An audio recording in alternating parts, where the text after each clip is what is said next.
Hello, thank you for coming. It will be in English. My English is not very good. But usually people understand my English except English people. Like we all do. It's about your eyes. You see the world in colors, don't you? Do you see the world in colors? Yes. Yeah? No. You don't? You don't. I love this moment because all of you say, this guy is crazy. Bringing about lies. Well, we'll see. And the purpose is to say the user is deciding in blur. Because you don't see colors and you don't see sharpened forms. You just see blurs. If you really don't believe me, give me 10 minutes and you'll see. My name is Yves Koekkoek. I'm the founder of a company whose name is Labo Internet, and we are doing user experience. Are you okay? Yes. Okay, right. And the company is now changing and being merged with the biggest company whose name is User Insight. We try to help companies in China, in North America, in Europe, meeting their users. The first navigator I used was something like this. I don't know if you know what it is. It was one of the first ones. So this is a French newspaper, and you see a picture of this screen, which is in colors. But the reality on the three first seconds on your screen, you see things from the interface to your brain coming through the eyes. You have another way to see things than the eyes. I don't. And then it begins like this. It's great and it's blurred. This is what you really see. Okay, thank you for staying. Why? Because all the retina, the back of your eyes, is made of cells, rod cells, that cannot see colors. They are only sensible to black and white levels and gray levels. And they are not in front of the optical tool we have in front of the eye. As they are all around, they are not focused. So they are blurred. So it is gray and blurred. And I will prove it now. So we will go fast, roads, and the whole retina is covered with roads, except the little dots. This is our vision. I just would like you to remember, who is not driving here? You were in the car one day, did you? Yeah. So you are in the car, someone is passing you, just passing you. And the other car is just beside of you, not in front of, not backwards, beside of you. And the person on the car is watching at you. You know it. You know it. You know this person is watching at you. I don't say you are going to watch this person or not to watch this person. I don't say it's going to be aggressive or not. No matter about it. You just know it. Because you saw it. Because on your vision, you saw this person. Your vision is close from 180 degrees, 172 degrees wide. So you saw this person, but it was gray and it was blurred. It's not a sixth sense or something like this. It's not, you know, this paranormal emissions. No, it's just your eyes. You see. Did you see it was changed from colors to gray? Oh, so you're not close enough. We'll try to. And the other part of the eyes is a very little spots called fovea. And this one is able to capture colors. In fact, there are 3 different types of cells, one for red, one for green, one for blue. That's not electronics, that's human being. We are like this. And they are called conical cells, or cones. A very, very small part of the eye is covered with those cells, and it is just exactly in front of the optical disposition. So, it is sharp, and it is colored, but it is not white at all.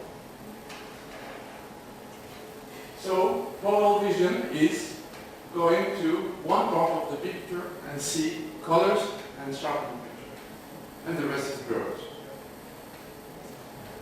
Visual angles, this is when you are in your car, even if you are a passenger. And foveal is what you can see in color and sharp.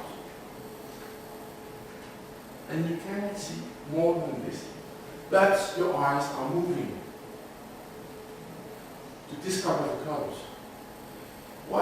Don't turn your head, please. What is the color of the back door? Dark gray. Dark gray, no, this one is. This one is blue.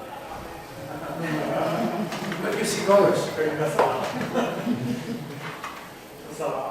We don't see colors. And who is the designer here? Who is working on the web? Yeah, you have to know people don't see colors first. That's gone. From the 0 to 3 seconds, there are absolutely no gaze. My eyes weren't on the spot. So it's blurred, all blurs. From 0.6 to 1.6 seconds, I just had gazes, spotting, try to understand what is the picture. This is what we call the saccadic eye movement, saccade. Each little point is a fixation. I will use these words. Please just try to remember. Fixation, a gaze somewhere. All of them is the saccade. What comes from fovea, this little spot in the bottom of my eye, is foveal vision, and everything around me is parafoveal vision. So we will have a center. I told you in 10 minutes I will prove you see in black and white. There will be a little cross there. Please gaze at the center of the cross. And don't move your eyes. Stay focused on the center of the cross. And the text will appear. Stay centered on the cross, please. And then just try to figure what you see really. Okay? Stay focused. Don't cheat.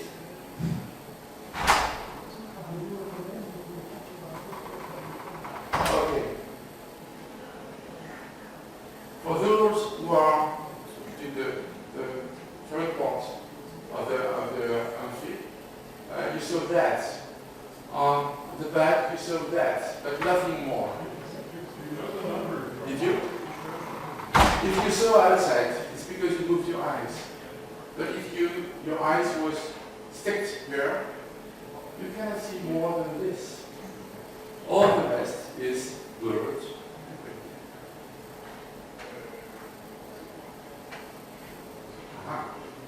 That's how we made it. We'll have another try. I will ask you to focus a little bit more, because you are not really. Please try again. Okay, let's go. Gaze at the center. Gaze at the center. Not at me, at the center. Okay. Did you see the color changes here, here, and here? Yeah, that's normal. We don't see colors. You don't.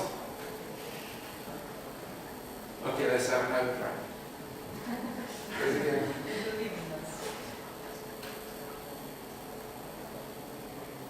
You don't see colors, but you see movement. Gaze.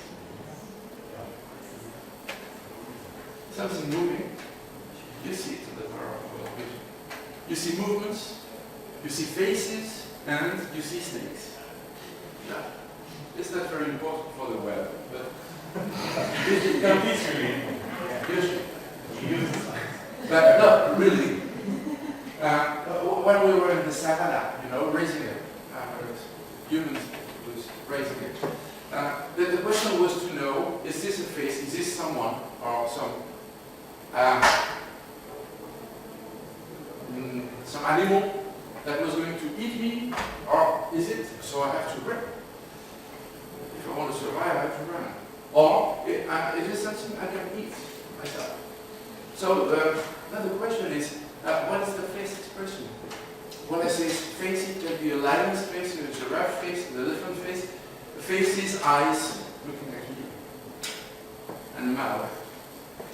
This is a face. And we have to discover very quickly faces to know what are the intentions behind this face. You get it? Snakes don't have faces, and we recognize snakes. Forget it about it. So, meanwhile, your brain gives you a very sharpened and clear and colored picture, which is a lie, an absolute lie, because you don't see colors. Okay, how does it work? At the beginning, you have the first fixation. Fixation is the case. Okay, there's the first one. Where is your first fixation?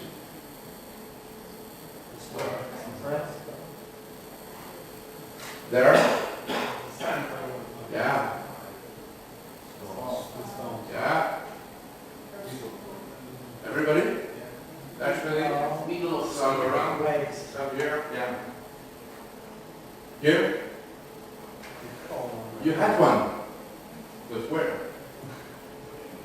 You had the first case. Really, you need to have the first fixation. But where is it? We'll see why. It's not obvious there. Here?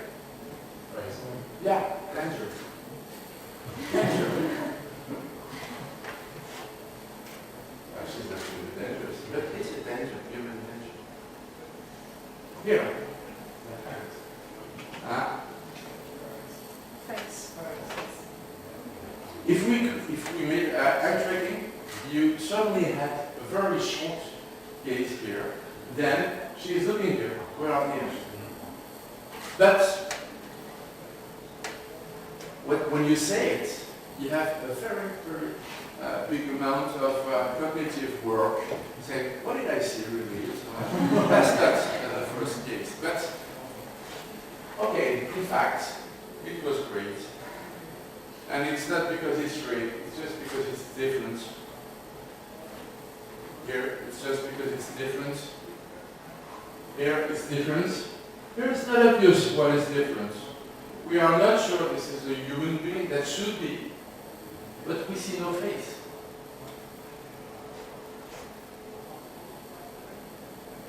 And there's some differences here, and some differences here. So it's possible that I go to one of those ways to have my first fixation. 1, 2, 3, 4 spots. That should be the first case. No one knows. Human being. Danger. The face, the hand. The face is looking at the hand, and the face and the hand means, is this face going to kill me? Am I going to eat her? Am I hungry? Let's go on. What it is we have the first fixation. And as we are very lazy, when content is close from the first fixation, we have a potential of about 12 to 15 fixations around on the close angle. The biggest angle, the potential of fixations is really low. The surface recovery is bigger, so I say, oh, it's too much power. And I have to move a lot. And if it's on the other side of the screen, the potential is very, very low. When you create content and you have opposite position for different type of contents, the potential to correlate, to have a relation between them is getting lower and lower. So the movement is about, I don't know what I wrote here, 15 to 21. It is in fact 15 to 23 degrees on each side. Yeah? Not more. And if I have to go, I'm looking at you there, and I want to look here. It's not possible. I have to turn my head. Turning my head is 1,000 times more energy than moving my eye. See that?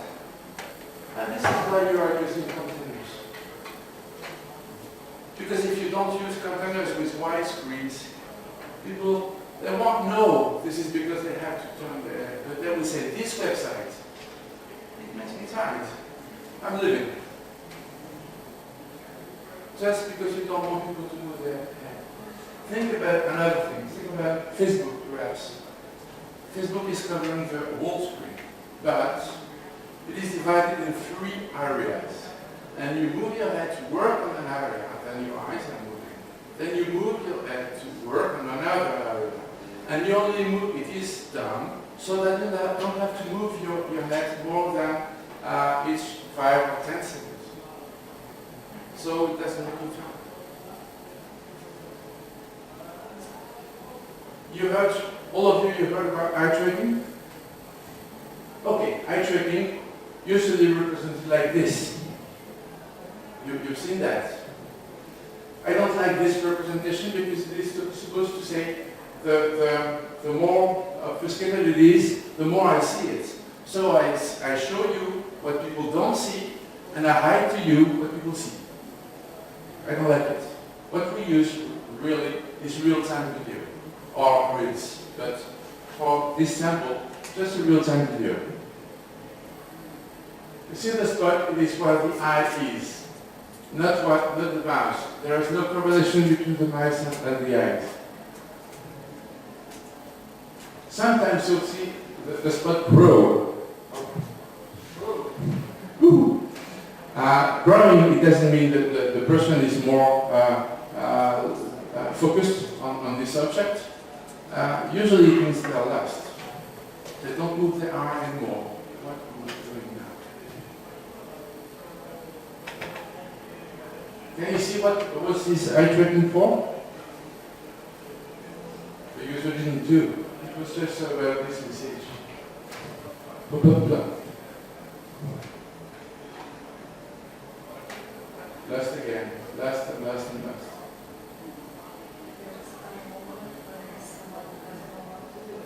Sorry? Yeah, and usually the user should have been gone, but it was a task-driven test, so he was told, do this. So they're trying to do it. But in the real life, they know. They know how to do it. Click, boom, bye-bye. But sometimes there's some more text to read, and the person has to stop. They had a task. They wanted to have something more against it. That's gone. So, to discover an interface, the brain has only powerful information to organize. Remember that before the 2 or 3 seconds, you just have a few gazes and the rest is gray and brown. So, what the brain really gets is contrast, blocks, and position. The brain tries to, I'm sorry about it, the brain tries to establish a kind of cartography, a map of what I will look at. The role of this map is to say, what is this? Is this a tool? Is this information? Is this not useful? And so on. So looking there, the first gaze is for the face. There is a face. So the first gaze is obviously for the face. Then, my brain, because it knows the title should be on top. Perhaps it will not be, but it's supposed it will be on top. Suppose this will be navigation. This is things I will perhaps have a look at. And this is useless. If we go back, I see this might be the title. I suppose beneath the title is the navigation. This should be, but I'm not sure. This should be content, ads, and content. We decide in grammar.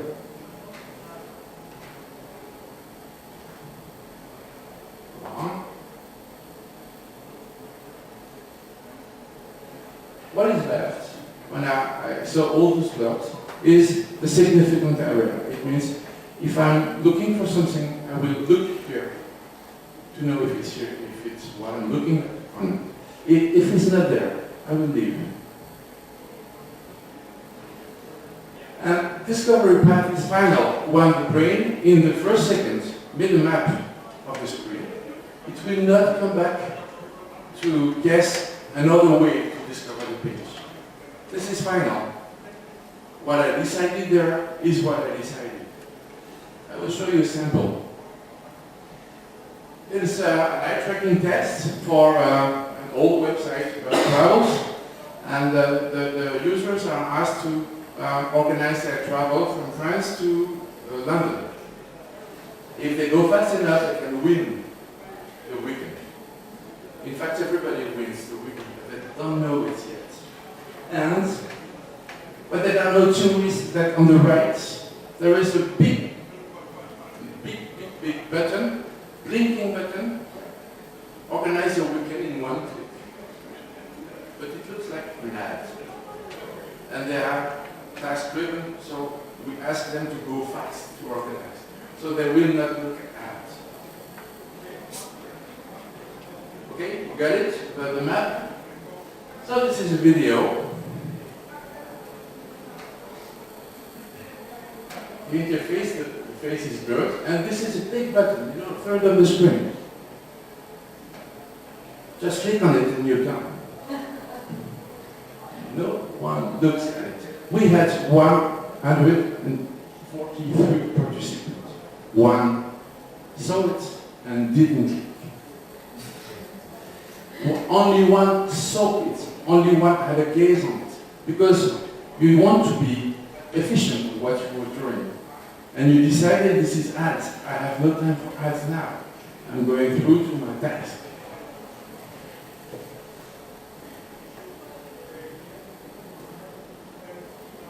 Fine.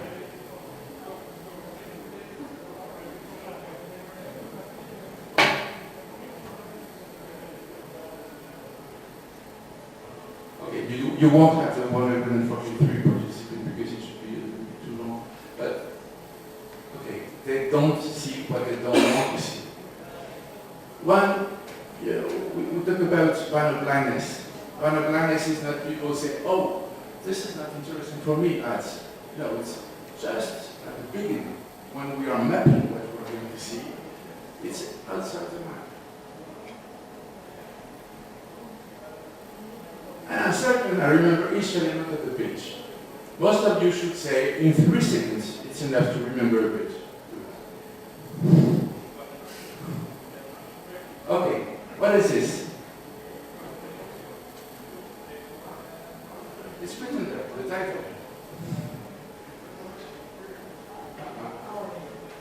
And so, what is this?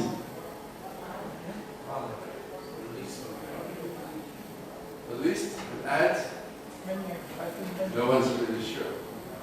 A list of what people think. A picture. Oh. And so, what is this?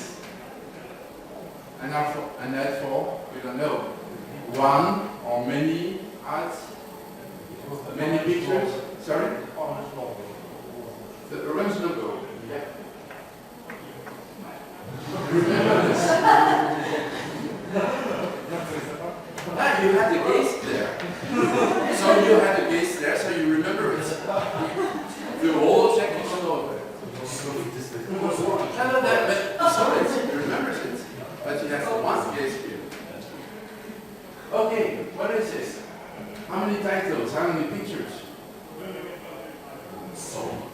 Yes, that's a good answer.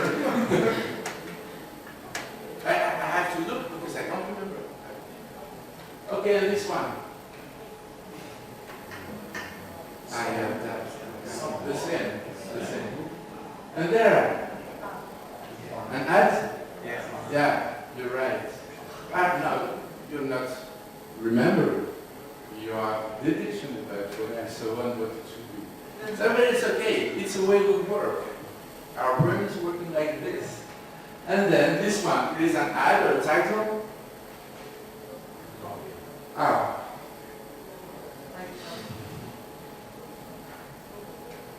Okay, let's do. Your brain predicts what it will see. This is not dangerous. This is Amanda, and you will catch it, please. Try to. Oh, I would like to play with it.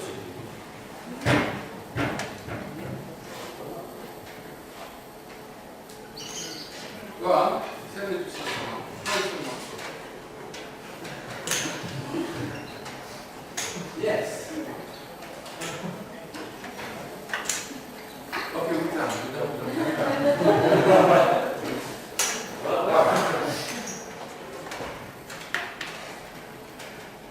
So,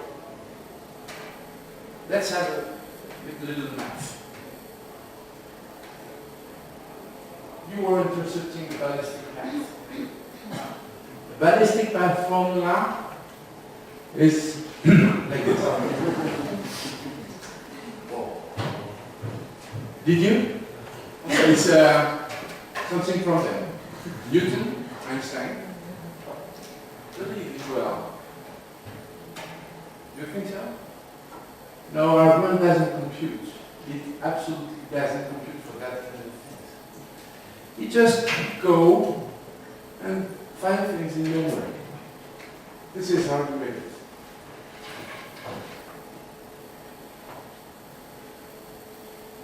I made such conferences in China, and they're absolutely not used to someone, a very respectful teacher, throwing something to the audience. And the first time I did it, and the security went on the stage. They had no guns.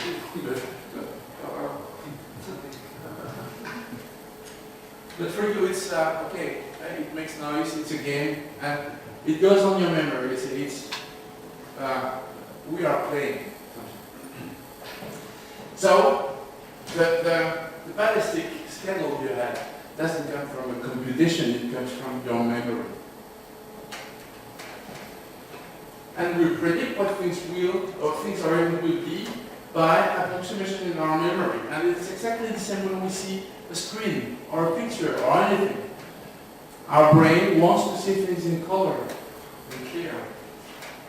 So a little part, the gaze comes from the eye, and the rest comes from the memory.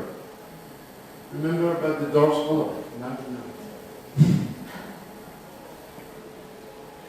Okay, and the other thing for our brain, the brain is trying to optimize the eye movements, depending on the current action. Jarvis was a psychologist in Russia, and he created the first eye tracker. It was in 1967. The test was showing you a very classical Russian picture and asking a question. The question is, how old are the persons? Gazes are going to the faces, because old faces. Trying to. How long was the visitor gone? Gone. Feet. Time. Doing things. Feet. Someone here was trying to find a truck. Some perhaps. The tank. And what are they doing? What are you going to look if asked what are they doing? The table, the ants, and so on. So the brain is trying to organize because he knows our eyes are very, very slow for giving clear information.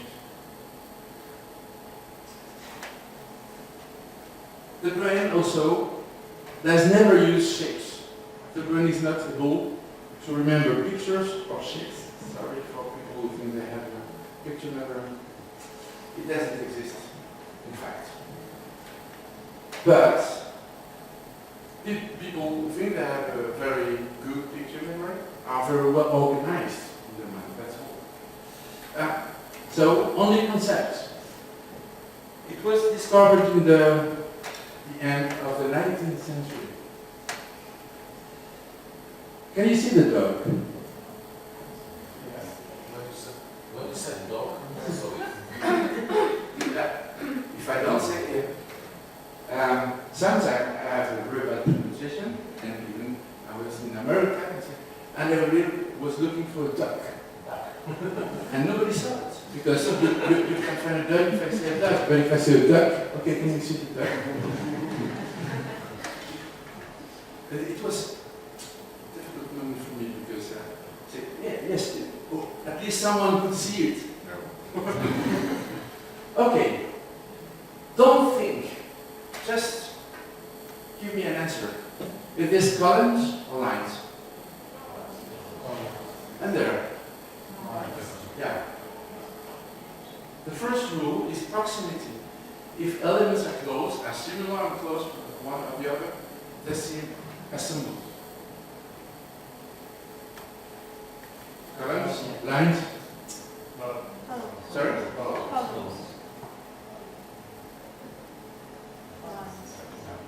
Easy.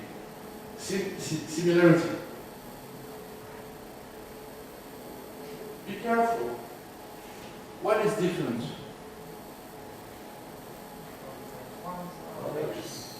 In fact, they're all different. But our brain is lazy. And we see one first difference, the most obvious difference, and we don't look at it. What do you see? Yeah, no, you see three shapes. And the rest comes from your imagination, your culture, and so on. You don't see anything, but you have a good concept that can help you to say what it is. So you say what it is, and you memorize it like it is. But it's nothing, it's only three shapes.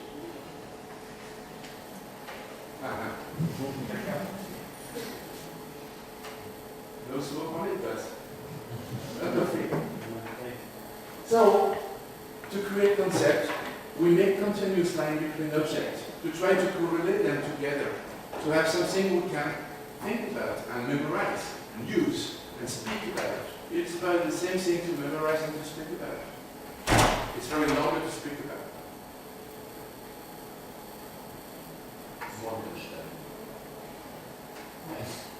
Yeah.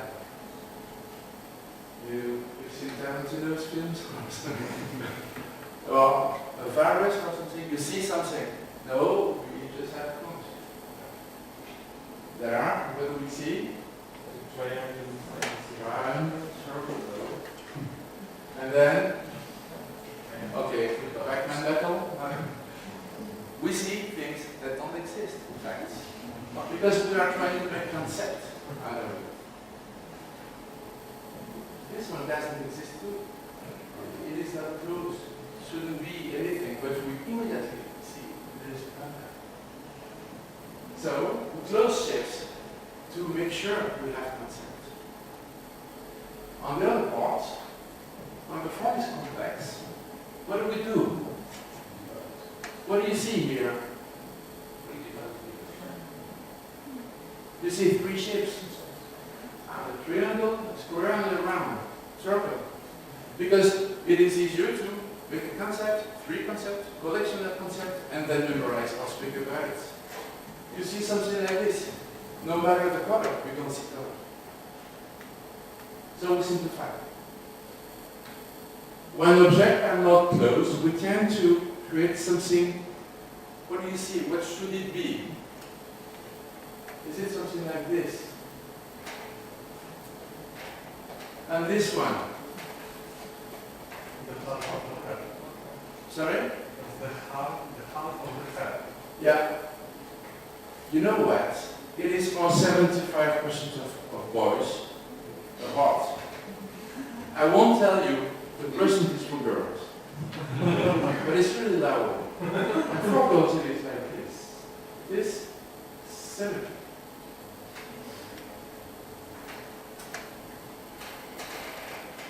So, the other one. We are trying to make layers to understand things. Where is the background? Is it white or is it red? Tell me. Depends. Sorry? Depends. I mean, bottom up or Yeah? bottom. So you can answer the question. But if I do this, you can answer the question. It is red, obviously. And then it is white. Because the background is not a place, it's not a sample. It is where there is less detail. So it's very funny when you have websites with very, very beautiful backgrounds containing more details than the front. So the first attention is to the background, not to the front.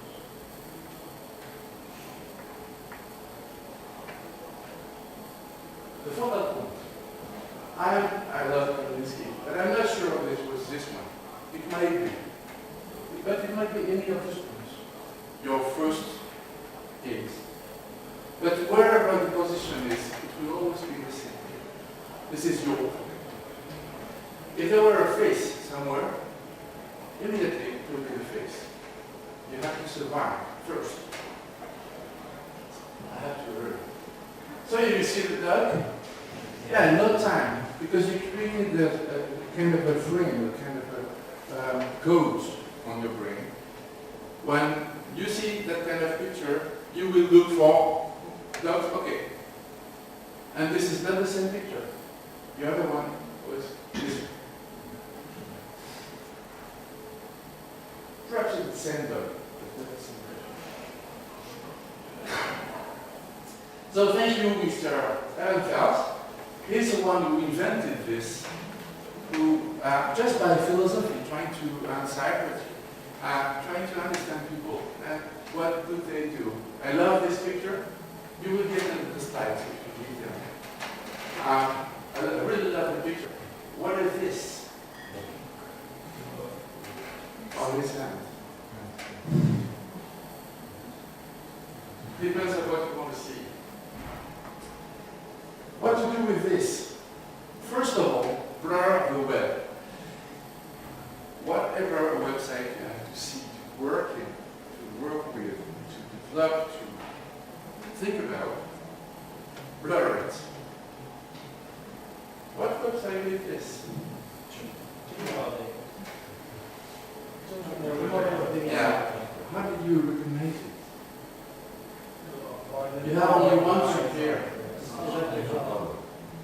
Yeah. I was guessing I would put that Eiffel Tower website and try to touch it faster. I didn't. This is your website. And this one.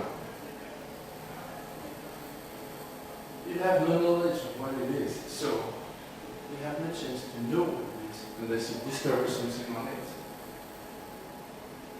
This is the same, but it's not as fun. And this one.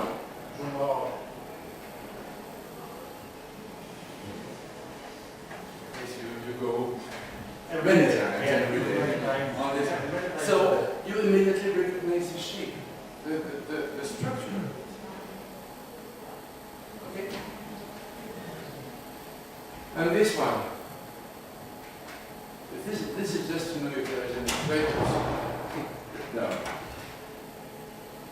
But can you see the structure of this site? How is it now? We have things here, things here, things here, here and here.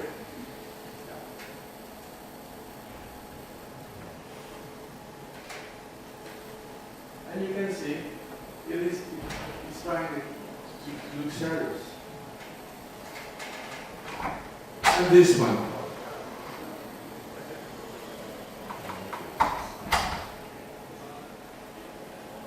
There is a title, there are things here, perhaps navigation. Here it might be a picture, it might be someone. I don't know. Yeah, something like an observatory. Okay, there is a title, there is something, there is a navigation. Imagine I check this on my first map, but the navigation is down, and this is not what I was expecting to do, it's something else. I'm in stress, and perhaps I will, the odds are greater that I will leave. Last but not least. Fonts. Sorry? Smartphones.